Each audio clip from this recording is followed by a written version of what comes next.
conférences à travers la France pour valoriser la collecte et le tri sélectif. Mais il ne s'arrête pas là. Il est aussi intervenu, il y a un article qui est affiché là-bas, donc sur les problématiques d'accessibilité pour les personnes à mobilité réduite. Donc ça concerne autant le volet handicap que l'aspect personnes âgées, que les mamans avec leurs poussettes, et tout autant aussi les personnes qui circulent à pied ou en vélo. C'est des sujets aussi qui nous sont chers à notre équipe et à moi aussi en particulier, pour voir la ville différemment demain et mieux vivre dans notre plus belle ville de Beaucaire.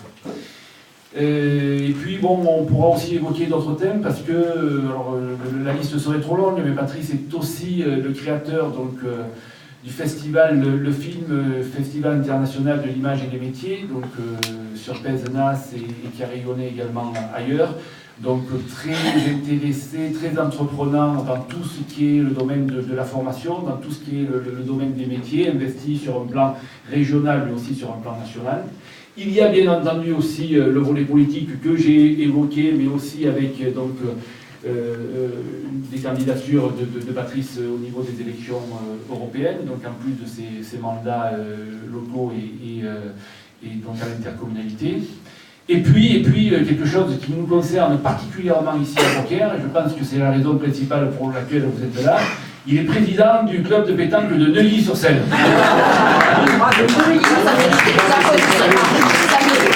C'est sérieux et on est très inquiets d'ailleurs parce que la Seine est en train de monter et on a la chance à Neuilly-sur-Seine d'avoir un vélodrome qui est sur une petite île au milieu de la Seine, au pied des tours de la Défense. Et quand il y a des trop fortes crues, ça monte jusque dans notre chalet. Donc on fait attention aussi à la météo, du coup. Même quand on joue à la pétanque et surtout quand on joue à la pétanque. Alors j'écoutais Christophe, d'abord je suis ici parce que je suis un ami de Christophe, c'est une histoire de copain, une histoire de pote avant tout. J'ai dit mais ça fait au moins 3, 4, 5 minutes qu'il parle de moi, qu'est-ce que je dois être vieux, j'ai fait tout ça moi. Donc voilà, c'est à ça qu'on se rend compte quand même qu'il y en a derrière, peut-être un peu plus que devant, mais en tout cas il faut continuer à avancer. Et je pense que je viens soutenir Christophe du fond du cœur, je le dis vraiment, parce qu'il m'a aidé, lui d'ailleurs il évoquait tout à l'heure le festival de Pézenas qui a permis à des centaines et des centaines de jeunes à Pézenas et autour de Pézenas de pouvoir découvrir un métier, de pouvoir découvrir leur métier, on le sait, on l'a suivi, donc il y a des actions comme ça qui sont vraiment très utiles, surtout en formation pour les jeunes et en orientation. Et Christophe nous avait conseillé sur tout ce qui concernait l'habillage, sur l'affiche, il nous avait donné un sacré coup de main au début du festival. Et je pense que le visuel est important, on le sait, on est dans la société de l'image, et c'est pas moi qui vais dire le contraire, bien évidemment. Et que d'avoir de très belles images, grâce au travail de Christophe, ça a permis la réussite aussi de ce festival, qui est un festival qui s'appelle le film Festival international de l'image des métiers, et qui, je le répète parce que c'est important, tous nos jeunes ont envie bien évidemment de rentrer dans la vie professionnelle le plus vite possible, mais bien souvent ils ne savent pas quoi faire parce qu'on connaît 10, 15 métiers, alors qu'il y a 10 000 métiers à notre disposition. Voilà. C'est une des facettes de tout ce que j'ai fait, ça a duré 15 ans. Et pour la petite histoire, ça s'est arrêté quand moi je suis devenu conseiller municipal à Pézenas, parce que je ne voulais pas mélanger la présidence d'une association qui touchait des subventions, d'une équipe municipale dans laquelle j'étais impliqué, surtout vice-président de la com d'Aglo, comme en plus il y avait un gros soutien de la communauté d'agglomération, donc voilà, ça s'est arrêté là, mais ça va peut-être reprendre d'ailleurs. Le festival, le film va peut-être naître ailleurs en France, et tant mieux. Mais alors, je suis là, c'est pas pour faire une conférence, parce que c'est toujours conférence, c'est un peu, il faut être conférencier, je vais pas faire des conférences. Moi, je ne suis que journaliste. J'ai eu la chance de parcourir le monde, de m'enrichir à travers les différences, à travers les gens que j'ai rencontrés dans le monde entier, et les voyages que j'ai effectués professionnellement. Et puis j'ai eu la chance aussi, tout à fait par hasard d'ailleurs, de terminer ma carrière comme responsable du service météo de France 2 de 1996 à 2008. Et c'est là que j'avais le nez sur les cartes météo, le nez et les oreilles qui écoutaient les ingénieurs de Météo France, et c'est là où, en discutant avec ces professionnels de la météo et du climat, j'ai été interpellé par cette espèce d'accélération du dérèglement climatique qui est dû au réchauffement climatique. Donc voilà, j'ai pas trop d'idées, je suis pas scientifique, alors j'ai pas envie de dire j'ai raison, les autres ont tort. Je pense quand même qu'il y a une recrudescence de ce qu'on appelle en météo des phénomènes météo extrêmes. Il y en a eu toute l'histoire de la planète, il y en a eu des orages, des tempêtes. Mais là, le problème, c'est qu'ils se sont rapprochés les uns par rapport aux autres, il y en a de plus en plus. Donc c'est ça plutôt ce qui peut nous interpeller aujourd'hui. Et sinon, bon, la planète respire, la planète, elle vit. À aucun moment, le trait de côte, depuis 4,6 milliards d'années que la planète existe, à aucun moment le trait de côte est resté stable. Ça a toujours ou monté ou descendu en fonction des réchauffements climatiques naturels ou en fonction des glaciations naturelles de la planète. Le problème qui se pose aujourd'hui, c'est que ces différences de niveau, puisque c'est ici un petit peu sensible, je crois qu'au niveau de l'altitude au-dessus du niveau de la mer, on ne doit pas être beau. 80 mètres, à peu près. 80 mètres. Donc on a quoi. Là, j'étais en Camargue ce matin, je voyais ces grands espaces en me disant ça monte un tout petit peu, évidemment. Donc voilà, c'est ça qui peut nous interpeller et nous obliger peut-être à faire attention. Maintenant, je le répète, je ne vais pas vous faire une conférence, mais j'aimerais bien débattre avec vous, discuter avec vous si vous avez des questions, si je peux y répondre. Hein. Je vous rappelle, je ne suis pas un scientifique, et puis je suis porté par maintenant un peu plus de recul sur l'actualité. C'est vrai, quand on est journaliste dans une rédaction nationale, à la télévision, on n'a pas trop le temps de réfléchir, on n'a pas le temps, on nous file la caméraman et puis on se dit voilà, tu reviens ce soir avec 2 minutes sur tel sujet, on n'a pas le temps de la réflexion, de prendre le recul. Et c'est vrai que avec la retraite, je peux un petit peu réfléchir, voir un petit peu où tout ça peut nous mener. Et évidemment, ça a entraîné un engagement politique pour essayer de ne pas rester les mains dans les poches et pour essayer d'améliorer la vie des autres. Hein. Donc voilà, c'est ça. Je fais de la politique maintenant, mais je fais de la politique comme je faisais mon métier de journaliste, c'est-à-dire avec passion, mais sans trop me prendre au sérieux non plus, parce qu'on peut très bien traiter de choses sérieuses sans se prendre au sérieux. Il faut avant tout, et là, Christophe, c'est ton rôle, hein, ça sera ton rôle, je l'espère, c'est de donner du bonheur aux Beaucairois, aux Beaucairoises, de leur donner du bonheur au jour le jour, et puis voilà, c'est ça, je crois que le rôle de l'homme politique. Et je crois qu'on peut compter sur Christophe là-dessus, parce que moi j'ai vécu des expériences et des aventures avec lui, et c'est quelqu'un de bien. C'est tout. Voilà. Merci. Et Patrice parlait de ce recul à certains moments dans sa vie qui permettait éventuellement de se plonger sur des problématiques spécifiques et de prendre le temps de la réflexion. Et c'est vrai que cette période, moi, que j'ai vécue depuis 6 ans dans l'opposition, permet aussi de remettre certaines choses en place et permet notamment les réflexions qu'on a depuis 3 ans dans le cadre de groupes de travail, donc sur des réunions de sur des réunions de quartier, de pouvoir avancer sur différents sujets. Alors, c'est le rôle, hein, je veux dire, des politiques. Tout à l'heure, tu disais s'investir pour les gens, s'investir dans la réflexion, comment concevoir notre monde. Et le monde, il part de l'individu, de la famille, des voisins, du quartier, de la ville. Donc, pour après aller sur la région et au-delà. Et aujourd'hui, on est véritablement dans cette réflexion. Comment une collectivité, une commune, une communauté de communes peuvent agir et interagir sur les problèmes que tu évoquais. Alors je tiens aussi à saluer particulièrement Mireille Sellier, donc l'ancien maire et conseillère régionale de Beaucaire, également Nathalie Tesser qui, comme nous, donc s'investit pour les prochaines municipales sur la ville de Cabrières. Et vous tous et certains d'entre vous qui participez donc aux réunions thématiques avec nous, Vous l'avez vu, on s'est posé cette question-là de aujourd'hui, quelle peut être l'influence d'une collectivité par rapport à des données globales, comme on dit, macro, et qui concernent notre monde en général.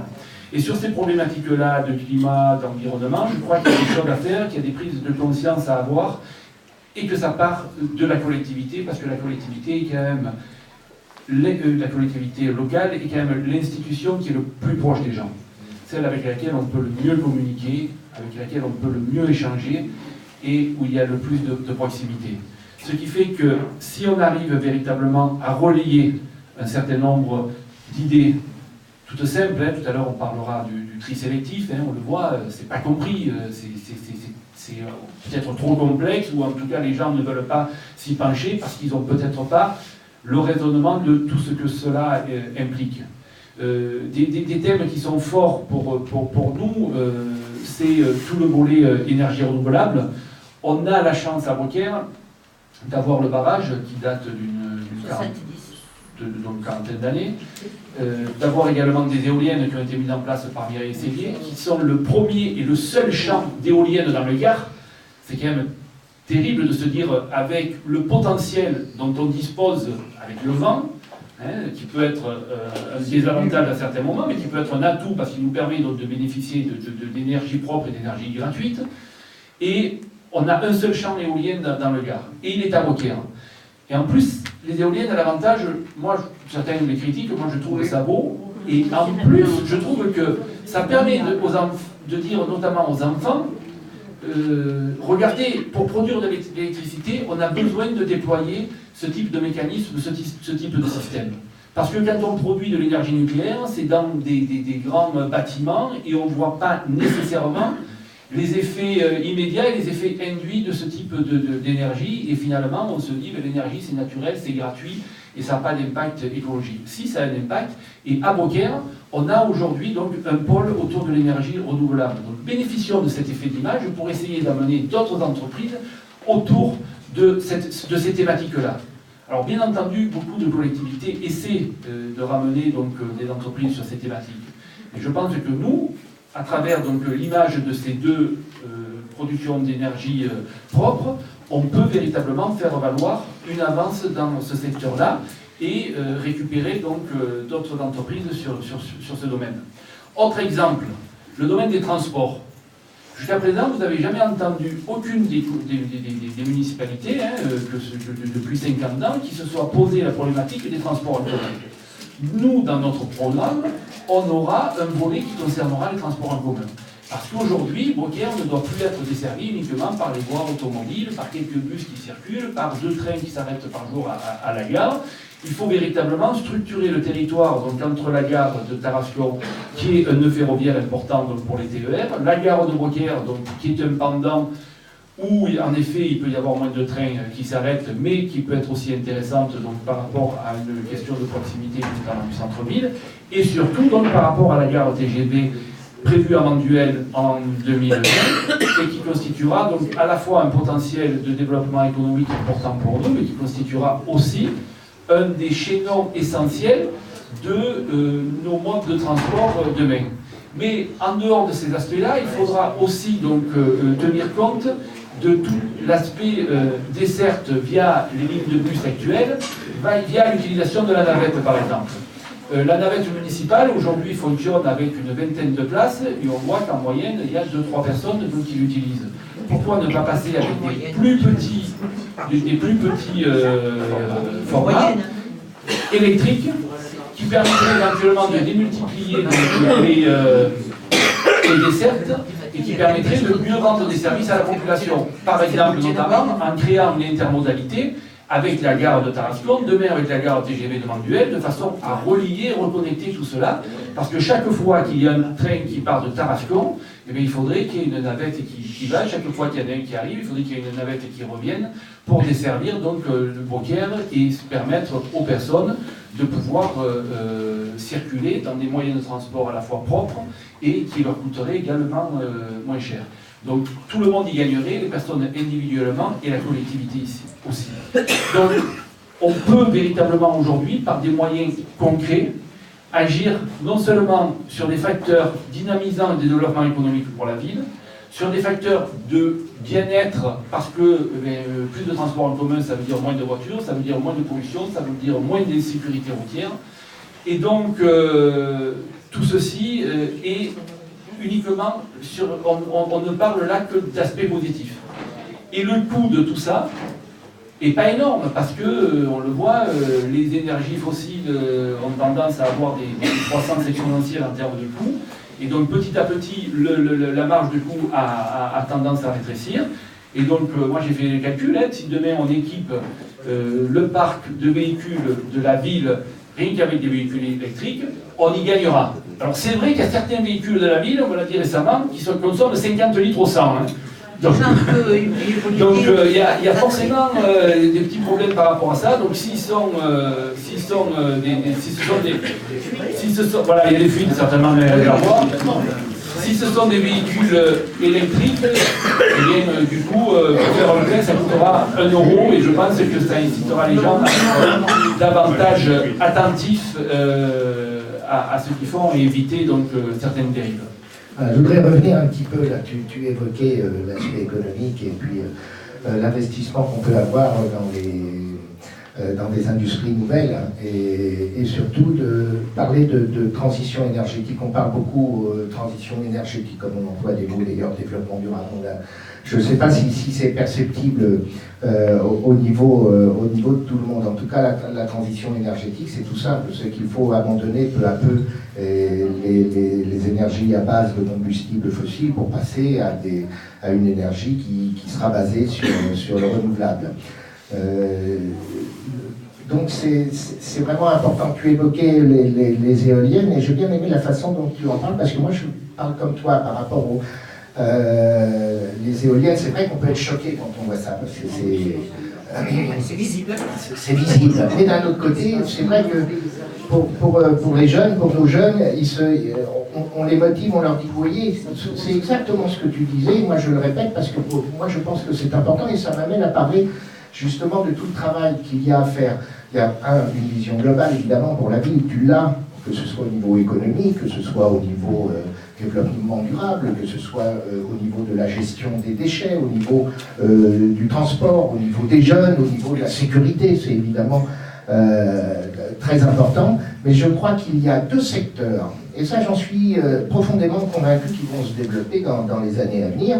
Il y a la transition énergétique, c'est-à-dire qu'on va changer, on va passer du pétrole à l'électrique, on va pas tout simplement parce qu'il n'y en aura plus, hein, il ne faut pas chercher midi à 14h, même si on essaye de se raccrocher aux branches avec le gaz de schiste, et bon, on peut en discuter aussi, mais c'est très controversé, et ça se comprend, pourquoi c'est controversé, mais alors il y a les énergies évidemment renouvelables qui sont dans l'économie à venir, et puis évidemment tout ce qui touche des industries numériques, où là je suis sûr que toi tu seras le champion du monde, puisque de par ta profession tu sais comment on peut se développer tout autour de ça. Et ça va apporter des emplois, je crois qu'on en a besoin dans la région, on en a besoin un peu de là.